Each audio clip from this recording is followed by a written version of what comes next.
So now I'd like to invite Ms. Colleen Dube to the podium. Colleen is Executive Director with Fulbright since 2006, and we're really delighted that she can be here today along with her colleague. And I suppose this is Colleen's last official function in terms of her role at Fulbright. She's moving on to university very shortly, where she's going to be their CEO. So we'd very much like to thank Colleen for her contribution to Fulbright down through the years and her commitment to the programme and to WIT as well. Thank you. And I'd just like to echo the thanks to Susie and Ruta and Willie. Our motto in the Fulbright Commission is make the seemingly impossible possible. So I was talking to Susie, I think about a month ago, and anyway, in that conversation it came out that I was leaving, and she's like, but you're not going to be here in June. Well, we'll have to move it. So anyway, here we are, and I'm delighted it is going to be, I think, my last official function with Fulbright. I think just to echo what Willie said in terms of the sense of community, we also refer to Fulbright as the family, and you can pick your job, you can pick your friends, you can't pick your family. And once you're in, there's no escape. But hopefully, if you do become involved in the Fulbright program, either as kind of a sponsor in a particular department or as an applicant, that you'll enjoy your experience. So I'll just speak a little bit about what Fulbright is about. Just before I start, just out of curiosity, before you came today, was there anybody who didn't know anything about Fulbright? This is all new. Great. Some newbies in the audience. So tell you a little bit about the origins of the Fulbright programme and what we do here in Ireland. So whether you're interested in either applying or collaborating, you'll have some information.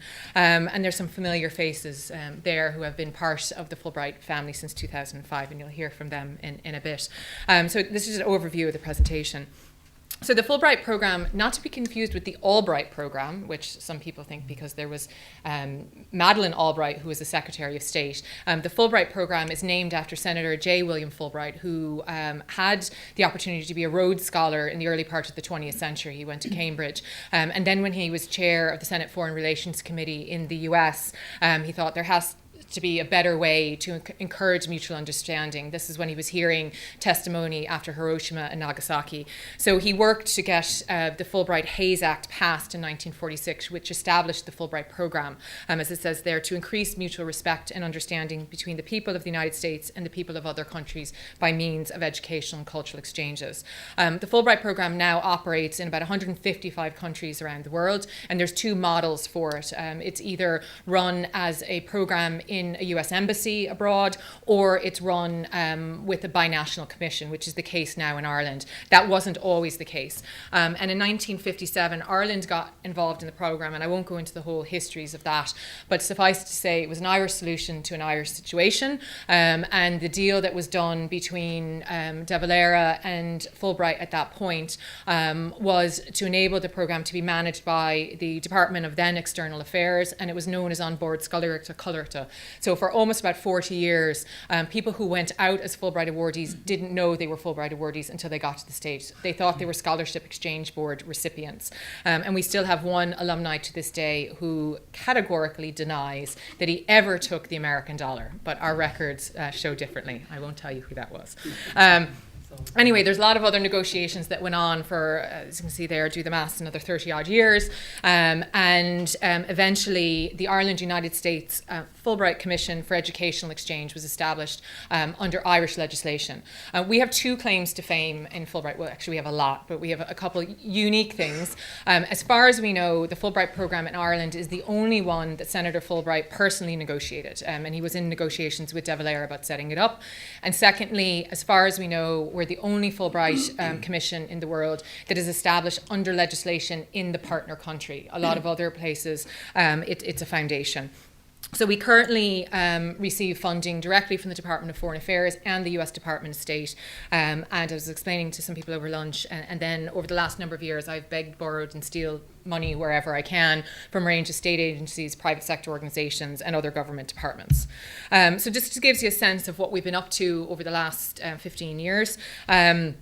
And so some highlights in particular, and shows how we've tried to, I suppose, diversify what the Commission does. In 2010, we began offering the Education USA service. So if you or anyone you know is interested in going to the States for third level education, we provide advice on that.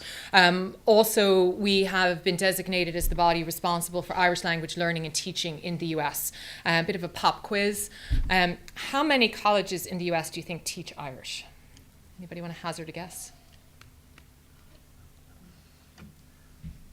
You're shaking your head, but take a guess. A good lot. 50. Close, 54. So there's about 54 institutions that we have on our database that teach Irish in the US, and there's about 90 community organisations. So over the last number of years, we've been working with them in terms of growing their programmes, sending out teachers, and also bringing Irish language learners and teachers to Ireland. We also have launched the Fulbright Tech Impact Awards, which I'll talk about in a minute, and also some other short-term awards for undergraduate students to go to the US. So this year we have an awards budget of 750,000, and to date there are, I stand corrected, 7 Irish awardees either from or at WIT over the last 15 or 20 years, and WIT will be hosting 2 US scholars for the first time this year. So I'm not going to go through all the detail, but why would you collaborate or apply to us? As Willie mentioned, the Fulbright program is very prestigious. I hate that word, but it is. In terms of it, I think John will speak of this. There hasn't been maybe household recognition of Fulbright in Ireland, but there is in the US. I've been living in Ireland 20 odd years, and when I told my family I was going to work for Fulbright, they're like, oh, we know what you do now. Before that, they had no idea. So there is that kind of, as I said, household recognition of Fulbright, and it is synonymous with excellence, leaders, and that notion of kind of commitment, not just to your scholarship, but to the wider community and giving back. And we are very committed to giving a very quality and effective service, not only to our sponsors, but to our awardees. Fulbright opens up, I suppose, a global network, a global family for your research, and also kind of for further engagement and couch surfing wherever you want to go. And it also is a way, particularly for institutions, to build international links. It's also a very cost-effective way to either advance your research or bring research expertise into your institution. On the Irish side, if you apply to us, it is kind of a seamless process from application to visa administration. And we work with you on that, and all those costs are borne by us. And also you have programming when you're out in the US to network you in with the Fulbright community. And then if you are bringing in US applicants, be it students or scholars, we work with you in terms of navigating the GNIB process, and also in terms of orientation, because Americans want to know lots of things and have lots of questions, and we answer all those questions, and then they just arrive ready to study and work here. I mentioned about the Education USA service, so I won't really dwell on that. So also one of the things we've done over the last number of years to, I suppose, promote the achievements of our awardees and also our collaborations with institutions is to try and hold events at all our various partners. So that's just a list of some of the things we've done most recently. And the thing that you're probably most interested in are our awards. So we actually have 3 types of awards: the Fulbright Awards, which I'll spend most of the time talking about, the Summer Institutes, which are for undergraduate students, and then the Summer Gaeltacht Awards for Americans to come to Ireland. So the Fulbright grants, what are they? In essence, it's cash to go to the US to either complete a degree or to do research. It's the visa administration and insurance and programming. And they run on an annual basis, and they're solely for postgraduate research, study, or lecturing. And if you're an EU or you're Irish citizen resident in Ireland, you apply to us. And the application process there is the 31st of August to the 30th of October. And I'll talk about the process towards the end. And then for US citizens, it's managed initially on the US side. So applicants would apply there and then are shortlisted to us. And then we work with institutions to place them. The lady there on the right, Eugenie Regan, was actually here in WIT up till about 2 years ago, and she had a Fulbright Award from Galway, but then ended up on staff here in WIT. So the awards for students, as Willie mentioned, they're in all disciplines, from art to zoology. And what we do will fund people to go for a minimum period of 4 months up to a full academic year. And you can either enroll on a degree in the US or conduct research in the US. It is your responsibility to find an institution to go to in the US, either to get an affiliation or to apply for admission. So if you do decide to go out to the US to do a master's or a PhD, you can stay in the US for the whole duration of your degree, but you would only be on your Fulbright award for the first year. And then we also have, for fluent Irish speakers, opportunities to go out and teach Irish in the US. And this award is kind of a fully funded award, so you get a stipend, housing, travel to cover all your costs, and we work with a range of institutions in the US in terms of the hosting opportunities. This coming academic year we'll be sending 9 FLTAs out, and the list of institutions have changed. So University of St. Thomas won't be participating this year, but Idaho State University is, along with a community college in North Carolina. So it is a really interesting opportunity to teach your native language and actually visit a part of the US that you wouldn't have thought might have Irish language things going on, but it does. The only place I'm not aware of anything going on is actually Hawaii, but time is marching on. We might get something going on there. The awards that particularly WIT has been very successful in over the last decade has been in the scholar category, and these are awards open to basically PhDs or professionals that have more than 5 to 7 years experience in their field. So in this case, we would have artists sometimes, or administrators who might not have a PhD but have substantial professional experience. And this is an opportunity, once again, for scholars to go out, usually to research, maybe to do some part-time teaching for a period of 3 months up to a full academic year. So that Jimmy went out on, I guess everyone from WIT went out on these awards. And then the new awards that we've launched last year are known as the Fulbright Tech Impact Awards.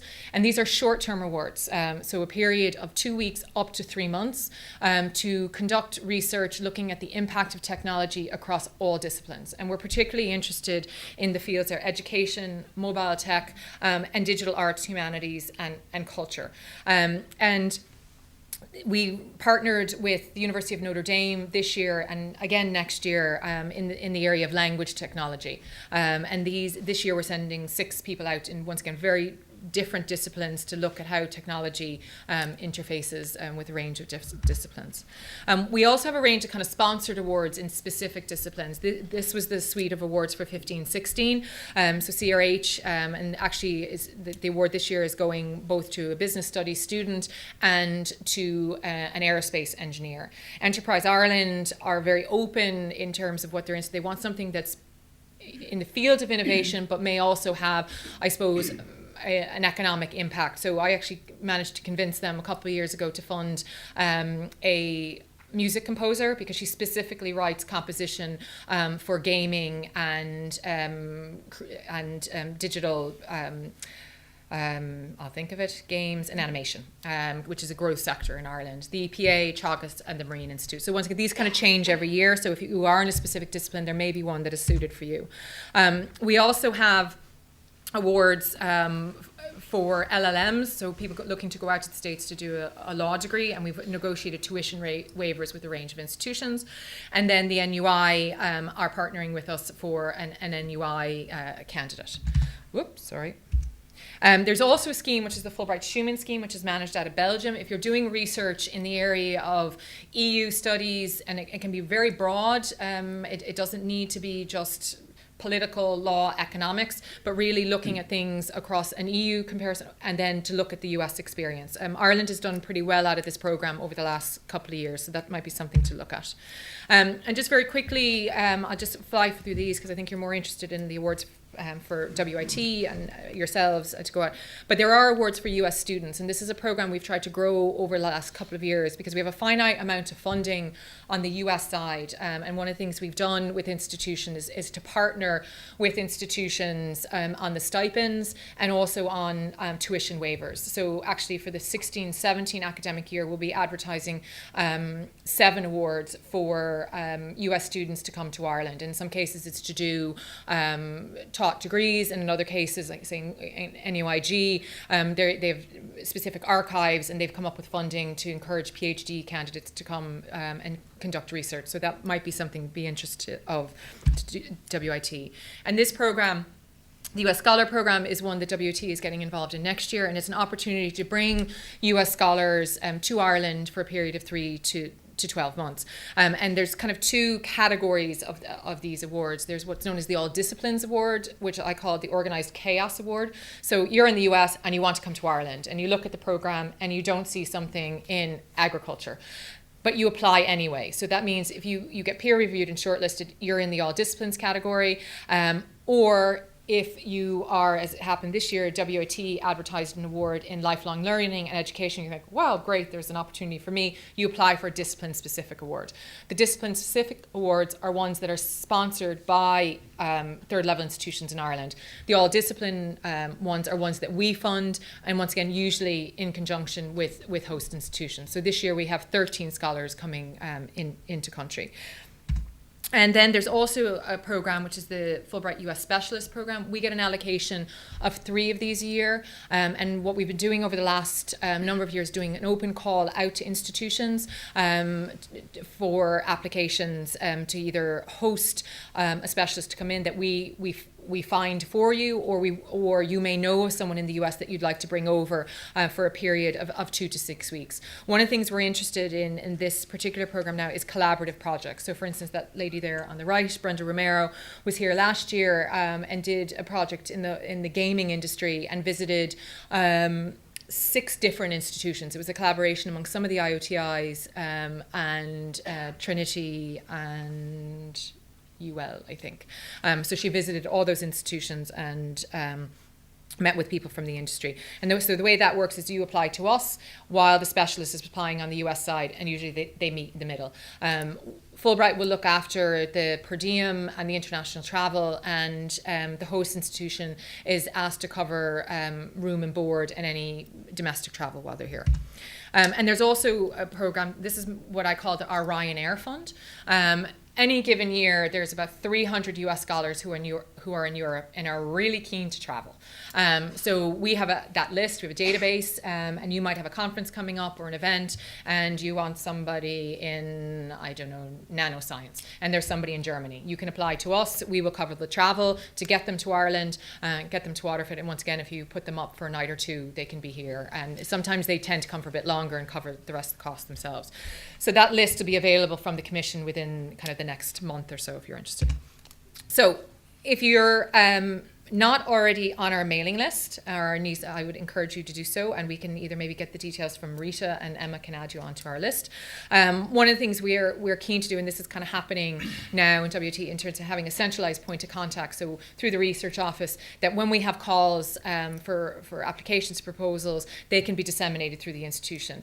Otherwise, we stalk you and we find you, either through students' channels or through databases, and try and do direct outreach to institutes. But as we were talking about over lunch, it is very difficult sometimes to get these opportunities on people's radar. Like, we want to give you money, please apply. But you can't necessarily put that in the subject of an email. But as I said, if you get on our newsletter service, and you'll have these updates. And also, there may be an opportunity to have another event when US awardees are here. And there is an opportunity, and we talked about this over lunch as well, for any of you that are supervisors, to encourage your PhD candidates to apply or like that, and obviously there's support from the President's Office for staff to apply, maybe not all in the 1 year, but once again, that's something we've encouraged institutions to look at that strategically and say maybe how that could be used over a number of years to get people to go out to the US. And there may be opportunities as budgets are becoming maybe a little bit more loose or generous, to look at opportunities to bring in students and scholars or specialists going forward. Just very briefly about the application process. I mentioned if you are interested in applying for an Irish award, the scheme is open from the 31st of August to the 30th of October. It's an online application, and because it's American, it goes on forever. So you do need to fill in lots of biographical information. Depending on the scheme, you'll be asked to write a number of essays, either about yourself and your understanding of Fulbright, or what you intend to do in the US. The applications are then peer reviewed by academic discipline-based panels. And I suppose what we're looking for, and it's referred to in the earlier slides, we are looking for excellence. We're looking for academic and personal excellence. And how does one demonstrate personal excellence? Some of that is through, extracurricular activities, life outside of the lab, because you might be asked at interview, so when you're not researching macular degenerative pigmentation, what are you doing otherwise? We want to know that you have a life outside of your research. Believe it or not, we really care. So we want to hear that. We also want to know that this is the right time for you in going to the US. So in terms of where you are in your research or your studies, and have you developed a feasible, relevant research project? So is it doable in the time that you're proposing to do? And we do, like all funding schemes now, we look for impact. It's not the same as SFI, EU, in terms of we're not looking for definitive outputs, but we are keen to see that, when you go to the US, you're going to be an ambassador for Ireland, you're going to be an ambassador for WIT, how you'll represent yourself there. Are you going to integrate with kind of the local community where you are? When you come back, how do you plan to disseminate your research, your experience in the US? What is your interest in getting involved with either the commission or the alumni networks that are available? So what I would call kind of the ripple effect. The more of that we see in your application, the better the chances are that you'll be called for interview. At this stage, because of the volume of applications, most panels are all shortlisted to a manageable number to be interviewed in a day, and then you'll be called for interview. And once again, those are still the things we're looking for. The academic excellence, the personal excellence, your leadership, and the benefit of becoming a Fulbrighter. We know you will benefit from being part of the family. We want to see how you will benefit, how you will bring benefit to Fulbright, if that makes sense. So I'll stop there because there's lots of other people to talk about how Fulbright has impacted them. And I can say, having gotten to know all of them over the last number of years, they've really benefited the Fulbright family, and I've benefited from getting to know them. So I'm going to have a moment. So anyway, that's all I have to say.